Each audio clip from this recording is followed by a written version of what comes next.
दोस्तों, दिनाक्षी short hand में आपका स्वागत है। अगर आप चैनल पर नए हैं तो चैनल को सब्सक्राइब करें और बेल आइकन जरूर दबाएं। इस डिक्टेशन की एडवांस आउटलाइंस और वाक्यांश आप हमारे पेड बैच से प्राप्त कर सकते हैं। हमारे पेड बैच में आपको प्रतिदिन सभी डिक्टेशंस की एडवांस आउटलाइंस और वाक्यांश दिए जाते हैं और कुछ ऐसी डिक्टेशंस जो केवल पेड मेंबर्स को ही प्राप्त होती हैं। हमारे पेड बैच को ज्वाइन करने के लिए और बैच के बारे में संपूर्ण जानकारी प्राप्त करने के लिए आप डिस्क्रिप्शन बॉक्स में दिए गए मोबाइल नंबर पर व्हाट्सएप कर सकते हैं। इस डिक्टेशन की डेमो आउटलाइंस आप हमारे टेलीग्राम ग्रुप से प्राप्त कर सकते हैं। तो चलिए डिक्टेशन को स्टार्ट करते हैं। डिक्टेशन 5 सेकंड बाद स्टार्ट होगी। Ready, start. लोकसभा में अविश्वास प्रस्ताव पर बीते 2 दिनों में जैसी चर्चा हुई उससे यह नहीं लगता कि इस प्रस्ताव के जरिए विपक्ष जो कुछ हासिल करना चाहता था उसे प्राप्त कर सकेगा।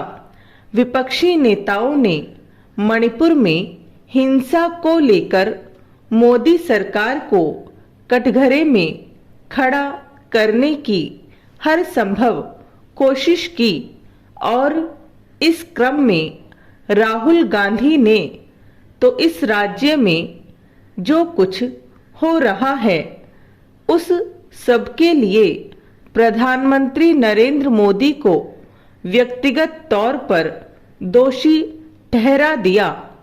उनके आक्रोश भरे संबोधन से एक बार फिर यही ध्वनित हुआ कि वह प्रधानमंत्री को नीचा दिखाने के अपने एक सूत्रीय एजेंडे पर ही चल रहे हैं। यह और कुछ नहीं, अंध विरोध की राजनीति है।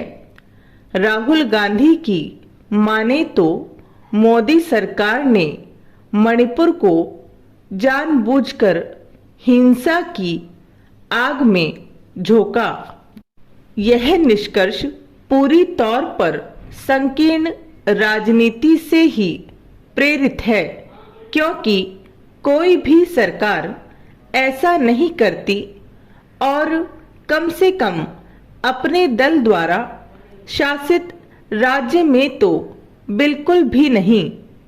यह विचित्र है कि राहुल गांधी और अन्य विपक्षी नेताओं ने मणिपुर की घटनाओं के लिए बड़ी आसानी से राज्य सरकार के साथ केंद्र को तो पूरी तौर पर दोषी ठहरा दिया, लेकिन उस मूल कारण की चर्चा करने से कन्नी काट गए जिसके चलते वहां हिंसा भड़की।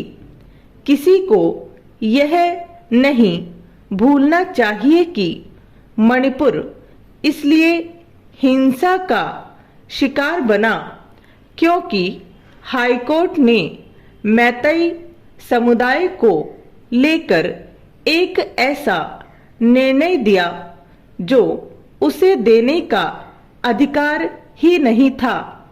यह ठीक है कि मणिपुर सरकार समय रहते हिंसा पर काबू नहीं पा सकी और इस हिंसा के दौरान महिलाओं के साथ जो अमानवीय और राष्ट्र को शर्मिंदा करने वाला व्यवहार हुआ उस पर भी तत्परता से कार्रवाई नहीं कर सकी। लेकिन विपक्ष को यह विस्मृत नहीं करना चाहिए कि मणिपुर में इससे कहीं अधिक भीषण हिंसा पहले भी होती रही है। मणिपुर तब भी हिंसा का गवाह बना जब केंद्र और राज्य दोनों ही जगह कांग्रेस की सरकारें थी। यह एक सच्चाई है कि जहां भी सांप्रदायिक वैमनस्य फैलता है और जातीय हिंसा भड़कती है वहां महिलाओं को भी निशाना बनाया जाता है।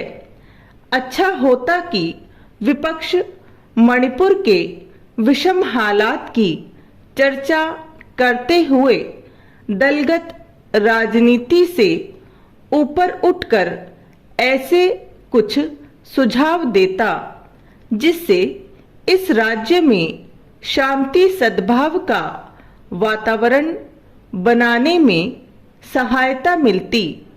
विपक्ष और विशेष रूप से नया बना गठबंधन INDIA भले ही अविश्वास प्रस्ताव को अपनी जीत मान रहा हो, लेकिन इस प्रस्ताव ने तो सरकार को पूर्वोत्तर के विकास के लिए किए गए कार्यों और अपनी अन्य अनेक उपलब्धियों को संसद और उसके जरिए देश को बताने तथा विपक्ष को आईना दिखाने का अवसर ही प्रदान कर दिया।